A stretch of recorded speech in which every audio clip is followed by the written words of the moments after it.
ఈ రోజు ఈ వీడియోలో మార్గన్ అనే మూవీ గురించి మాట్లాడుకుందాం. విజయ్ ఆంటోనీ, అజయ్ దిశాన్ లీడ్స్ గా లియో జాన్ పాల్ డైరెక్షన్ లో వచ్చిన క్రైమ్ థ్రిల్లర్ ఇది. ఈ సినిమా స్టోరీ ఏంటి, దీని మీద నా ఒపీనియన్ ఏంటి అనేది ఇప్పుడు తెలుసుకుందాం పదండి. ముందుగా ఈ సినిమా స్టోరీ ఏంటంటే, రీసెంట్ గా హైదరాబాద్ సిటీలో ఎవరో గుర్తు తెలియని వ్యక్తి రమ్య అనే అమ్మాయిని దారుణంగా చంపి బాడీని చెత్తకుప్పలో పడేసి వెళ్తాడు. తర్వాత ఆ బాడీ ఫోటోని సోషల్ మీడియాలో అప్లోడ్ చేసి ప్రజలని భయభ్రాంతులకు గురి చేస్తాడు.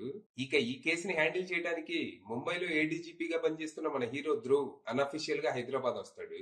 వచ్చి రావడంతోనే ఇన్వెస్టిగేషన్ స్టార్ట్ చేసిన మనోడు ఈ కేసులో అరవింద్ అనే కుర్రాడిని అరెస్ట్ చేస్తాడు.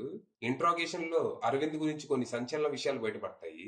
అయితే ఇదే టైంలో ఆ హత్యలకి తనకి ఏ సంబంధం లేదని కూడా తెలుస్తుంది. విషయం తెలిసాక మనోడు అరవింద్ కి సారీ చెప్పి ఈ కేసులో హంతకుడిని పట్టుకోవడానికి డిపార్ట్మెంట్ కి సాయం చేయాలని అడుగుతాడు.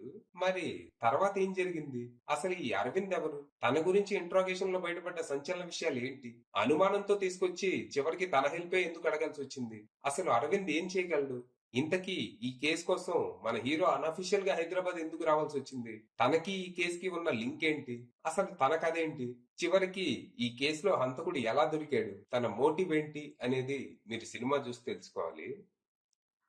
ఇక ఈ సినిమా అట్టట్టా ఉంది. అంటే అసలు ఈ సినిమా దేని గురించో, దర్శకుడు ఏం చెప్పాలనుకున్నాడో నాకైతే అర్థం కాలేదు. సినిమా ఒకలా మొదలై మధ్యలో ఇంకోలా మారి చివరికి ఎటో పోద్ది. స్క్రీన్ ప్లే చాలా గజిబిజిగా ఉండింది. దర్శకుడు ఒక 4-5 మంచి కాన్సెప్ట్లు అనుకొని అన్నిటిని ఒకే సినిమాలో ఇరికించాలని ట్రై చేసి విఫలమయ్యారు. Cinema first half an hour కొంచెం రెగ్యులర్ ఇన్వెస్టిగేటివ్ థ్రిల్లర్ లానే ఉంటది. సిటీలో ఒక దారుణ హత్య, దాన్ని ఇన్వెస్టిగేట్ చేయడానికి వచ్చే మన హీరో, తనకు ఒక ట్రమాటిక్ ఫ్లాష్ బ్యాక్, అంతా రొటీనే. ఎప్పుడైతే కథలోకి అరవింద్ క్యారెక్టర్ ఎంట్రీ ఇస్తుందో అక్కడి నుంచి సినిమా చాలా ఇంట్రెస్టింగ్ గా మారుతుంది. అలాగే సినిమా జాన్రా కూడా మారిపోద్ది. ఇన్వెస్టిగేటివ్ థ్రిల్లర్ నుంచి కొంచెం ఏదో సూపర్ న్యాచురల్ థ్రిల్లర్ లా మారుతుంది. ఇక ఇక్కడ నుంచి హంతకుడిని పూర్తిగా పక్కన పడేసి అసలు ఈ అరవింద్ ఎవరు, తన బాల్యం ఏంటి, తన లవ్ ఏంటి, తన లక్ష్యాలు ఏంటి, ఎబిలిటీస్ ఏంటని మొత్తం అరవింద్ చుట్టే తిరుగుతుంది. ఈ సీన్స్ అన్ని పర్లేదు అనిపిస్తాయి. ఇక ఇంటర్వెల్ ఎపిసోడ్ ఇంట్రెస్టింగ్ గా ఉంటూ సెకండ్ హాఫ్ మీద అంచనాలు పెంచుతుంది. కానీ సెకండ్ హాఫ్ మాత్రం పూర్తిగా నిరాశపరిచింది. ఫస్ట్ హాఫ్ లో అరవింద్ కథ అయిపోయాక ఇక్కడ మన ధ్రువ్ కథ ఏంటనేది చూపిస్తారు.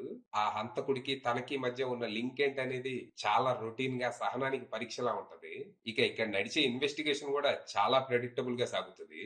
మళ్ళీ ఇక్కడ బలవంతంగా ధ్రువ్ కి అరవింద్ కి మధ్య గురు శిష్యుల బంధం ఏర్పరచాలని తెగ ట్రై చేస్తారు.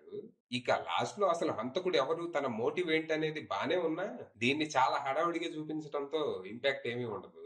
ఇందులో కిల్లర్ కున్న ప్రాబ్లం సొసైటీలో చాలా మంది ఫేస్ చేసేదే. ఇది యాక్చువల్ గా వాళ్ళ ప్రాబ్లం కాదు, వాళ్ళ చుట్టూ ఉండేవాళ్ళు వాళ్ళ క్రియేట్ చేసే ప్రాబ్లం. దీన్ని చాలా డీప్ గా, డిస్టర్బింగ్ గా చూపించుండొచ్చు. అసలు హీరో ఫ్లాష్ బ్యాక్ తీసేసి కిల్లర్ ఫ్లాష్ బ్యాక్ మీద ఫోకస్ చేస్తుంటే ఇంకా బాగుండేదేమో. లేకపోతే అరవింద్ స్టోరీ లేపేసి జస్ట్ ధ్రువ్ మీద, కిల్లర్ మీద ఫోకస్ చేసినా బానే ఉండేది. కానీ అలా చేస్తే రొటీన్ ఇన్వెస్టిగేటివ్ థ్రిల్లర్ అయిపోద్దని సూపర్ న్యాచురల్ ఎలిమెంట్స్ యాడ్ చేశారు.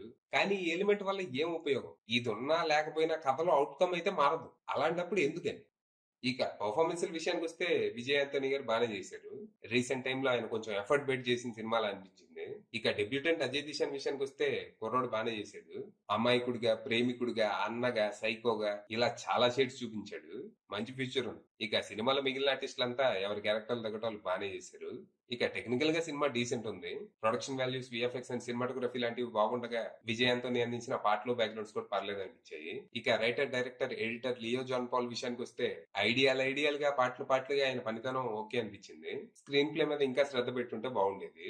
ఫైనల్ గా చెప్పేది ఏంటంటే, పెద్దగా ఎక్స్పెక్టేషన్స్ ఏమి పెట్టుకోకుండా వెళ్తే ఓకే టైం పాస్ అనిపించే అవకాశం ఉంది. అది విషయం.